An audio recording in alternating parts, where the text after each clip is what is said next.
Bienvenue dans votre magazine d'enseignement intitulé Atmosphère du Royaume. Atmosphère du Royaume est une émission présentée et payée par les citoyens et citoyens de Kingdom Impact International Centre. Ces enseignements détruisent l'ignorance dans les enfants de Dieu et les aident à vivre la vie du royaume de Dieu sur la terre. J'ai l'honneur et le plaisir de vous présenter Moïse Kabongo, pasteur principal et fondateur de Kingdom Impact International Centre.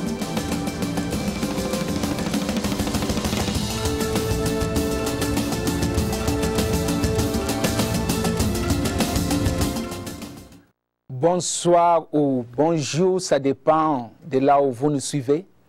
Je suis Moïse Kabongo, pasteur principal de Kingdom Impact ici aux États-Unis dans la ville de Raleigh, North Carolina. Vous êtes dans votre magazine d'information, magazine d'enseignement, Kingdom Atmosphère. C'est vraiment le temps de vous donner la vérité, de vous montrer la vérité. C'est pourquoi on l'appelle en français l'atmosphère du royaume. Et aujourd'hui, le 17 janvier, l'anniversaire de Lumumba, Patrice Lumumba, j'ai eu le privilège de parler du traité de Nice qui secoue maintenant la communauté congolaise et la diaspora. Et aujourd'hui, je ne suis pas seul. J'ai un des signataires du traité de Nice. Il va se présenter et nous allons commencer à lui poser des questions puisque moi-même, quand j'ai lu le contenu du traité de Nice, j'ai commencé à me poser beaucoup de questions. C'est pourquoi je vais aussi intervenir en lingala. Alors, bonjour, Monsieur Polo. Bonsoir, pasteur. Bonsoir. Bonsoir. Si vous pouvez vous présenter à nos téléspectateurs. Merci, pasteur Moïse. C'est un privilège pour moi de m'adresser à la population congolaise. Après que je sois intervenu dans Radio Tchondo, j'ai senti qu'effectivement, l'éducation des masses elle est très importante. Et ce soir, sur ce plateau, je vais essayer de rencontrer les préoccupations du peuple congolais, non pas dans un langage académique ou juridique, mais je vais essayer de les simplifier pour que tout le monde les comprenne. Comme le pasteur l'a dit, je m'appelle Georges Polo, je suis un juriste de formation et j'ai exercé au barreau de Kinshasa depuis 1988 jusqu'en 2001.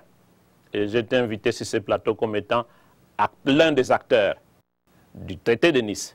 Mais le terme approprié, c'est l'un des acteurs de la conspiration politique de Nice. Je vais revenir pourquoi cette différence est très importante. Parce qu'il y a une série de documents qui sont compris dans ce traité. Mais le traité en soi-même, il est là, nous allons en parler. Mais dans le langage que le monde comprend, on appelle tout ce volume de documents traité de Nice. Mais il faudra entrer à l'intérieur pour se rendre compte qu'il y a une grande différence. Il y a un premier document qu'on appelle l'acte constitutif portant création du Conseil national congolais. Et enfin, il y a le traité de Nice. Et puis, il y a les différents accords qui ont été signés durant la période de janvier 2012 jusqu'à, je peux dire, novembre 2012. Merci beaucoup, Monsieur Polo. Et je vais informer à nos téléspectateurs que nous allons avoir 3 parties de cette émission. Nous commençons par la personne qui a dévoilé le traité de Nice, Monsieur Ngwanda. Et aussi, deuxième partie, nous allons comprendre qui sont les hospitaliers. Puisque les hospitaliers, parmi mes investigations, j'ai trouvé que ce sont les gens des sciences occultes.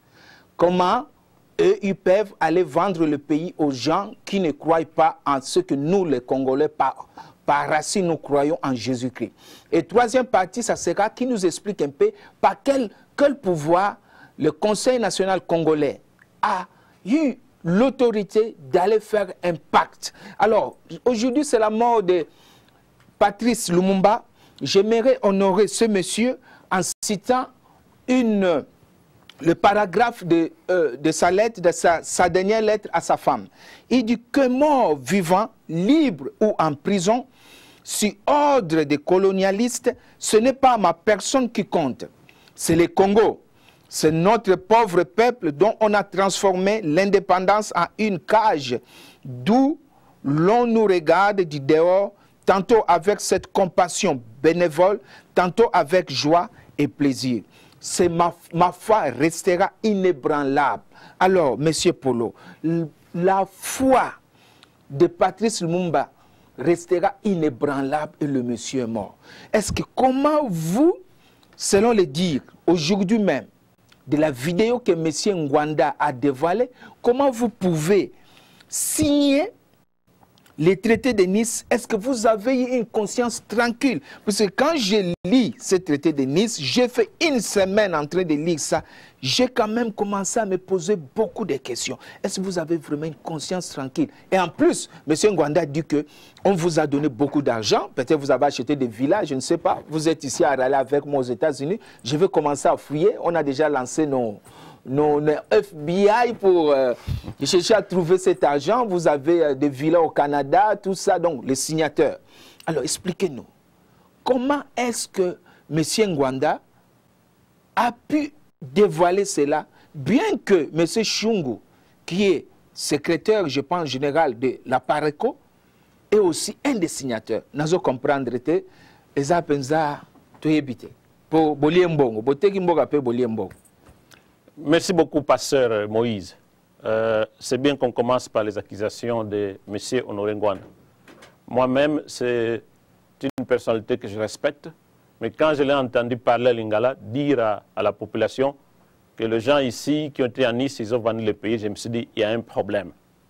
Regardez, quand on vous dit vendre un pays, vendre l'île de Mateba, vendre l'aéroport de Guadeloupe, lorsqu'il y a vente, donc les gens sont assis, ils signent des documents, il y a un prix qui est fixé, et les partis signent la convention. Quand cette convention, voilà, elle est signée, parce qu'il s'agit donc des terres qui sont au Congo.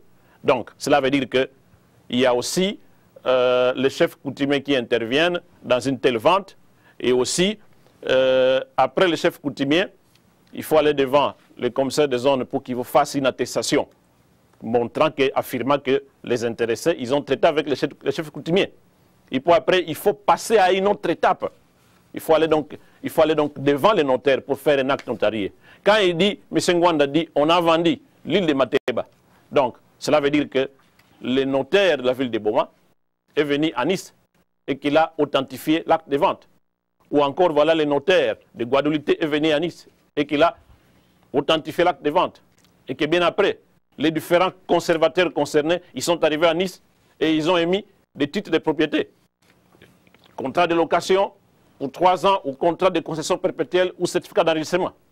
Ça, lorsqu'il le fait, quand je vois que ces choses-là sortent de la bouche de M. Ngwanda, qui a une personnalité, je me dis, il le fait simplement pour salir les gens. Parce qu'il n'y a pas eu vente, personne n'a reçu de l'argent, personne n'a reçu de l'argent des hospitaliers, mais ici, on s'est trouvé sur une table. Et c'est pourquoi je dis, on appelle cela une conspiration politique. Congolais. Et Bongi Boyekola, voilà qu'est-ce que signifie conspiration politique. Voilà, conspiration. Juste pour intoxiquer la population. Ok, Ngwanda, Alobi, Ezali, Bapesi Binombongo, P. Alger, mise au point, na vidéo no ya lelo. Alors, prévenez les autres qui s'abisso, M. Paul, si dans quelques mois, dans quelques années, nos investigateurs qui sont là dehors viennent, prouvent que Boliembongo, quelle sera votre conscience devant le peuple congolais? Pasteur Moïse, je vous le dis, il n'y a pas eu vente. Notre conscience, elle est tranquille. J'appelle cela intoxication. Heureusement, je peux le comprendre parce que M. Ngwanda, il n'est pas juriste, mais il est très intelligent. J'ai bien dit, tout cela, il l'a fait simplement pour exposer les gens qui ont signé le traité de Nice au mépris public. Donc, c'est l'intention qui l'anime, c'est une intention politique. Il faut salir les gens. Et quand on salit les gens en politique, on ne le fait pas pour rien. Parce qu'il y a quelqu'un qui est au pouvoir à Kinshasa. Vous connaissez, le monsieur ici, il a beaucoup d'expérience du temps de Mobutu. Comment il faisait donc, comment il manipulait certaines choses avec l'opposition pour se faire de l'argent. Donc ici, tel que nous le connaissons, ce monsieur, quand il dévoile un tel dossier publiquement et qu'il passe dans les différentes chaînes, cela veut dire qu'il a permis à M. Kabila, que nous appelons Kanambe, donc dans certains milieux, de rester au pouvoir. Et il y a des preuves qui montrent qu'il est en contact avec ceux qui sont à Kinshasa. Mais regardez la composition du Sénat actuel. Ce sont des caciques d'impériaux. Et M. Ngouanda est en contact avec eux. Vous pensez que ces gens, quand on leur dit il y a une conspiration politique qui viendra de Nice, et quand cette conspiration donc aboutit, il y a un gouvernement donc de transition, on fait revenir la conférence nationale, vous pensez qu'ils vont dormir? Ils n'auront pas sommeil, parce que la conférence nationale, c'est pour faire la relecture de l'histoire. Là où on s'est arrêté, et voir aussi comment Laurent Désiré Kabila, comment il est entré, et comment Joseph Kabila, comment il est là. Okay. Et ces gens du cacique de MPR qui ont volé l'argent pendant le temps de Mobutu, mais ils sont là au Sénat. Okay. Vous pensez qu'avec ça, ils vont applaudir? Si je vous comprends bien, vous voulez dire que M. Ngouanda est un double agent? Mais absolument, M. Ngouanda, c'est un double agent. Donc, il est double agent même déjà en étant donc dans le régime de Mobutu. Vous savez que ces gens, quand il y avait ville morte, quand même c'était une vraie ville morte, mais ils s'organisaient avec certains généraux pour prendre l'argent du gouvernement et mettre dans leur poche. Et en même temps, ils justifient. Monsieur Polo, très fort dans ce genre non, notre émission parle des traités de Nice. N'allons pas au passé, on parle maintenant des traités de Nice. Donc vous voulez nous dire, cela n'engage que vous, que M. Ngouanda est un double agent. Mais M. Ngouanda, quand nous parlons de la conspiration politique de Nice, il était impliqué par ses collaborateurs. Je peux vous dire ceci. Au niveau donc de Nice, qui avait la majorité? C'est la PARECO, la délégation de la PARECO. Une seconde. Donc au niveau de Nice, quand vous étiez là, PARECO avait plus le représentant. Absolument. Mais il y a seulement une seule personne qui a signé. Pourquoi? On va y arriver. On va y arriver. Pourquoi une seule personne voilà, a signé? Nous sommes en janvier. Nous arrivons tous à Nice le 15 janvier. Nous sommes à Nice, c'était un dimanche. Et déjà, ce dimanche-là, il y avait une plénière qui consistait à quoi? Écouter un peu les partenaires, qu'est-ce qu'ils veulent? Ils nous disent, ici, on vous a appelé pour renverser le régime qui est en place. Et pour ce faire, nous allons accomplir quelque chose. Il faut qu'on aboutisse à la création d'un Conseil national congolais comme étant mouvement de libération nationale. Écoutez, ce concept, beaucoup ne le comprenaient pas de la délégation. Ils ont dit, on vous donne un aperçu. Mais maintenant, il faut qu'on commence les travaux le jour suivant. Ça, c'est une plénière qui a eu. Et dans cette plénière, tu vois, il y avait un ordre du jour. Donc, il y avait cette plénière. Et dans cette plénière, Batuya, Apareko, Bazala Kiming, Bazala Kiboni. Les gens de la PARECO, je dis, ils étaient majoritaires. Ils étaient majoritaires. Ils étaient environ 7 personnes.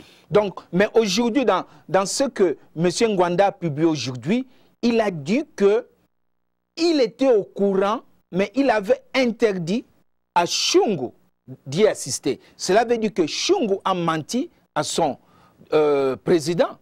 C'est ça qu'il a dit aujourd'hui. Nous sommes le 17 janvier. Et puis, à l'objet que Boliembongo. Donc, Albi pas qu'on prouver Yango. Pasteur Moïse, laissez-moi vous dire ceci. Le politicien a toujours double langage. Il y a le langage public officiel et il y a le langage réel. Je ne cesse de vous dire que quand nous étions à Nice, ce sont les gens de la PARECO qui étaient majoritaires. Et lorsque vous êtes dans une telle séance, qu'est-ce qui arrive? C'est qu'on voit qui est la majorité. On devrait désigner quelqu'un pour présider la séance. C'est parce que la PARECO était majoritaire, c'est la raison pour laquelle M. Shungu a eu l'occasion de présider toutes les séances. Bon, vous êtes un des signataires, vous avez eu contact avec Shungu, mais pourquoi Shungu, depuis que M. Ngouanda a dévoilé tout ça, pourquoi M. Shungu ne parle pas? Mais c'est très difficile de répondre à cette question parce que M. Shungu, M. Ngouanda, il les connaît, il a son adresse, il a son numéro de téléphone, les gens les connaissent, mais ils peuvent les contacter. On peut l'amener à animer une émission pour qu'il parle. Est-ce que les gens qui connaissent la PARECO, je ne suis pas de là, ils savent que le secrétaire général, donc M. Shungu, ne peut pas se déplacer, aller à une telle conférence sans l'aval de M. Ngouanda. Et M. Ngouanda, quand il dit, il fait le malin, il dit, oui, il m'en avait parlé. Il m'en avait parlé, mais je l'avais interdit. Comment quelqu'un peut interdire son secrétaire général, mais entre-temps, il est accompagné des grands cadres. Okay. La PARECO, donc, au sein de la séance, il fait un double jeu. Donc, on voit déjà qu'il fait un double jeu. Ouais, voilà, ça engage que vous avez dit que Ngouanda fait le double jeu, c'est un double agent. Voilà, mais pourquoi alors, à votre avis, Ngouanda qui savait a dévoilé alors. Mais, Pasteur Moïse, nous sommes dans une conspiration politique. Ngwanda, il s'est dit être le vrai patriote. Et lorsqu'il ne trouve pas son compte dans la formulation, parce que il faut voir les étapes. Quand on dit conspiration politique, cette conspiration, lorsqu'elle n'aboutit pas, tous les documents que vous essayez deviennent comme des chiffons. Mais il faut qu'elle aboutisse. Quand elle aboutisse, maintenant, à ce moment-là, on peut parler d'un gouvernement et c'est à Kinshasa. Et à ce moment-là, il est politicien, il va voir. Mais quand on arrive à Kinshasa, qui sera le président de la République? Il était entendu que le Conseil national, qui est comme un mouvement de libération nationale, lorsqu'il y a prise de pouvoir, donc il n'y a pas une conspiration qui aboutit quand il n'y a pas prise de pouvoir. Lorsqu'il y a prise de pouvoir, maintenant à ce moment-là, cette organisation qu'on appelle Mouvement de Libération Nationale, elle tombe et n'existe plus. Maintenant, on parle en termes de gouvernement. C'est là le problème. Qui devient maintenant le chef d'État? Et il était entendu que c'est un organe, le Conseil national congolais. Maintenant, c'est un directoire. Et les gens qui sont à l'intérieur, ils font faire donc la rotation pour présider donc les réunions du gouvernement. Et quand c'est votre tour, c'est vous qui représentez donc le pays à l'extérieur comme étant le chef de l'État. Et M. Ngwanda, c'est un homme, il s'est dit comme étant le vrai patriote. Mais maintenant, donc, dans cette histoire, il se rend compte que s'il y a prise de pouvoir et qu'il y a un gouvernement de transition, en fait, c'est au profit de qui? C'est au profit de M. Chung. Donc, il devient son chef. Okay. Mais il y a la jalousie. Donc, il y a la jalousie, et conflit de position alors. Absolument. Okay, ça donc, à ce moment-là, il n'a pas d'intérêt et il doit vendre donc la mèche. Mes frères et sœurs, ça n'engage que M. Polo, un des signataires du traité de Nice. Mais quand on regarde le contenu dans notre émission prochaine, on va lire le contenu. Mais dans la question, on a tout là. Monsieur Polo, makambo zoloba, ke bolie mbongo te, ke zali jalousie entre Ngwanda na Shungu, non, ke Ngwanda zali double agent, ya gouvernement en place na awa. Ozomona te ke bino nyonso bo échoué na leadership na bino. Mais en commençant par M. Ngwanda, parce que comment un leader peut déclarer comme ça donc à la télévision partout que les gens ici balent mbongo, pendant qu'il sait donc du fond de son cœur qu'on n'a pas vendu le pays, qu'on n'a pas vendu les Matieba, qu'on n'a pas vendu Guadeloupe, personne n'a touché de l'argent. Pasteur Moïse, c'est ça le grand problème. Je peux vous dire, il y a de cela une année, un leader congolais qui arrive dans la ville, il doit aller négocier avec les Américains pour construire donc des aéroports. Et quand on lui montre la technologie, il s'y saute. Il dit, mais les engins là que je vois là-bas, est-ce que vous pouvez me les vendre, vous pouvez me les donner comme un don pour que j'amène au pays? L'Américain les regarde, you crazy? Donc on peut vous aider pour construire le pays, vous voulez demander de l'argent. C'est ça la mauvaise mentalité des politiciens congolais. Donc ils pensent que lorsque vous êtes sur une table de négociation, quand vous parlez d'une conspiration politique, que l'argent tombe. Non, il faut qu'on enlève ces choses-là dans leur tête. C'est pas ça la politique. Ça, c'est ça les intérêts égoïstes. Il n'y a pas eu vente. Tout ce que M. Ngwanda a déclaré, ce sont des mensonges. Personne d'entre nous n'a reçu de l'argent des hospitaliers. Il n'y a pas eu vente. Nous connaissons comment ces choses-là se passent au pays. On n'est pas des habités. Mais moi, je suis avocat de carrière. Je connais comment se passe une vente d'un bien. Comment se passe donc la vente unitaire. Ok, M. Polo, il nous reste que quelques minutes. Alors, j'ai vu, selon comment Ngwanda a dévoilé le secret, vous êtes objet maintenant d'attaques, des insultes, même dans cette ville où nous habitons. Quelle est votre approche avec cela? On trouve qu'il n'y a pas d'intégrité dans ces leaders. Donc, c'est pourquoi moi j'ai dit qu'il nous faut une nouvelle génération. C'est pourquoi j'écris l'esprit de leadership, les caractères. Le problème avec le leadership dans nos pays, avec tous nos leaders, il n'y a pas le caractère. Les gens ont confondu le caractère et la réputation. Les gens, nos leaders, sont plus soucieux de la réputation qu'un caractère. Le caractère, c'est tuer la même personne quand même dans l'obscurité et dans la lumière. C'est ça le caractère. Alors maintenant, vous avez signé le traité de Nice, Ngwanda était là, alors Ngwanda ne voit pas sa part, après Ayoko dévoile Bino, et maintenant ça double agent, nous comprendre. Il faut que mon pépé ya sika et bima, bisoto bima, babiloko ba esprit de leadership, parce que biso suko tozo tele la bino ba tubozali loko la ba papa na biso liboso, comment to ko exemple ni to ko zoa, ce qui leadership na bino intégrité zate. Ngwanda lobi azana ba preuve boliembo. Ce qui lobby dans 2 jours, dans 2 mois, 2 ans, et mon ami qui est bon, au tambola à Pinarale. Pasteur Moïse, je reviens là-dessus, ma conscience est tranquille et je ne cesse de vous dire, personne n'a eu de l'argent. Vous parlez de leadership. Ouais. En parlant de leadership, M. Ngwanda d'abord, il a échoué. Je vous le dis, je ne crois pas que ce monsieur va un jour libérer le pays. Il parle beaucoup, mais il n'y a rien de concret. Parce que quand on parle de leadership, il faut être capable de se trouver sur une table internationale pour savoir ce que nous avons et qu'est-ce que voilà, les autres peuvent apporter. Et vous essayez de négocier dans le sens donc, voilà, de win-win. Parce que si vous ne le comprenez pas, qu'est-ce qui va arriver? On va toujours crier, oui, allons aux élections, allons aux élections. Parce que je vais vous dire une chose. En 2006, il y a beaucoup de gens qui sont passés au centre Jimmy Carter. Parce qu'ils voulaient être des candidats donc, aux élections présidentielles en 2006. Et ce centre leur a dit, ce Congo-là, tel que nous le connaissons, pour gagner les élections, vous devez avoir au moins 20 millions de dollars américains. Sinon, vous ne saurez pas. Mais dites-moi, en 2006, qui avait les 20 millions de dollars américains? Il n'y a que 2 personnes. Et ce sont ceux-là qui sont arrivés donc, au deuxième tour. C'est Kabila et Bemba. Merci et beaucoup. Même chose. Et c'est important ici, Passer. C'est important. Pour l'État, en 2011, on dit la même chose. Écoutez, les choses ont changé. Les coûts ont augmenté. Maintenant, ce n'est plus 20 millions, c'est 40 millions. Dites-moi, qui avait les 40 millions pour battre la campagne? Personne n'en avait. Ce n'est que Kabila. Donc, ici, on vous dit, lorsqu'il y a un pouvoir qui est implanté, celui qui est au pouvoir, vous ne pouvez pas le renverser par les élections parce qu'il détient des fonds avec lui. Donc, pour qu'on parle de vraies élections libres et démocratiques, il faut d'abord donc déloger le système qui est en place. Et quand vous les délogez, il faut qu'il y ait une équipe qui vient pour faire la transition, balayer le terrain, permettre donc voilà, à notre pays d'avoir une constitution impersonnelle, c'est-à-dire une constitution qui ne tient pas compte d'un individu.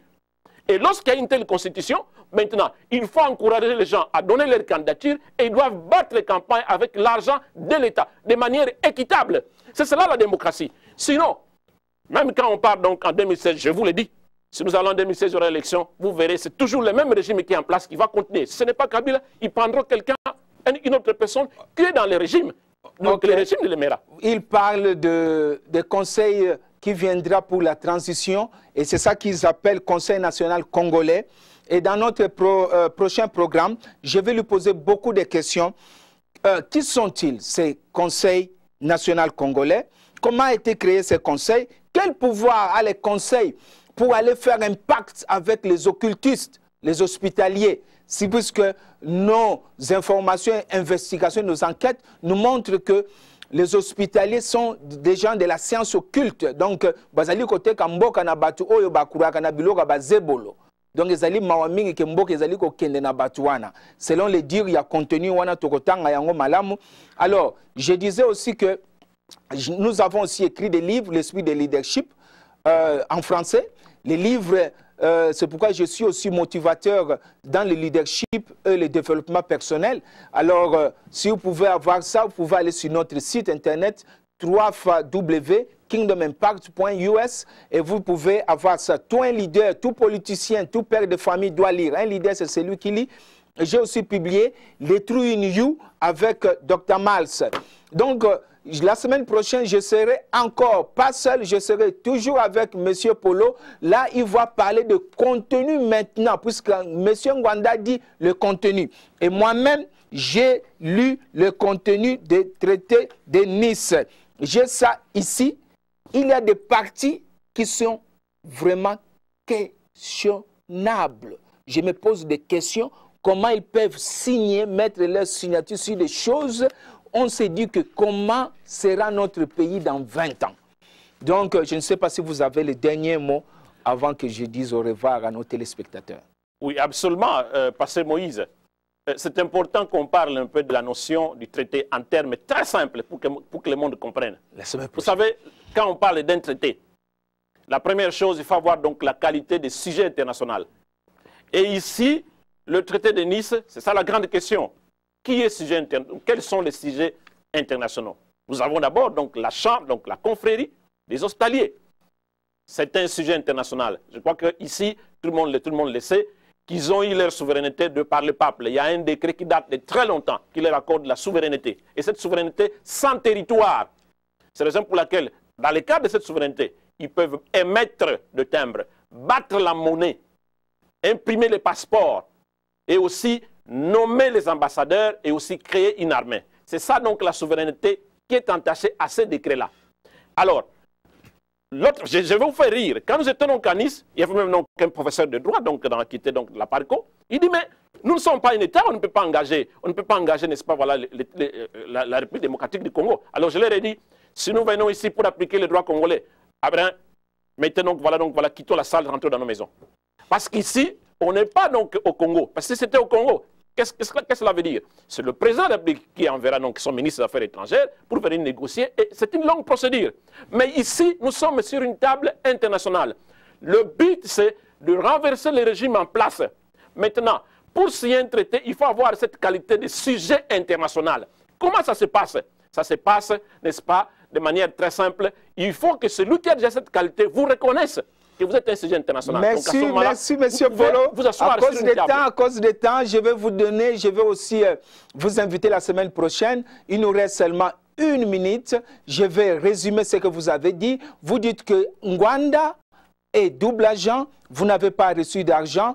Et en plus, c'est sur le droit international que vous avez fait le Conseil national congolais. Mais la question que nous allons nous poser, qui vous a donné le mandat d'aller représenter la population, le peuple congolais? Je suis peuple congolais, je ne peux pas vendre mon pays. Puisque j'ai vu que vous ouvrez aux hospitaliers d'avoir un État dans un État. C'est vraiment, et vous, et les M23, je pense que quelque part, c'est vraiment la même chose. Qui a fait le pire, c'est la semaine prochaine. Et je vous dis merci. Et n'oubliez pas de visiter notre site.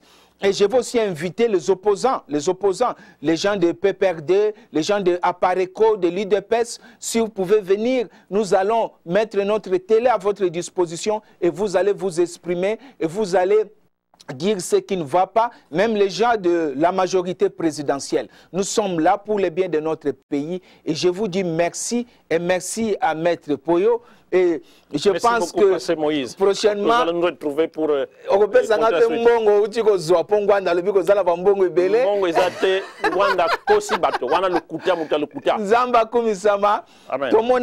Semaine prochaine, votre serviteur, Pasteur Moïse. Bye. Bye. Bye. Jusqu'à la semaine prochaine. Merci de nous avoir suivis et vous pouvez célébrer avec nous les services des dimanches à 11h et les cours du royaume chaque mardi à 18h30. Nous sommes sur 230 US Highway 70 West, Garner, NC 27529.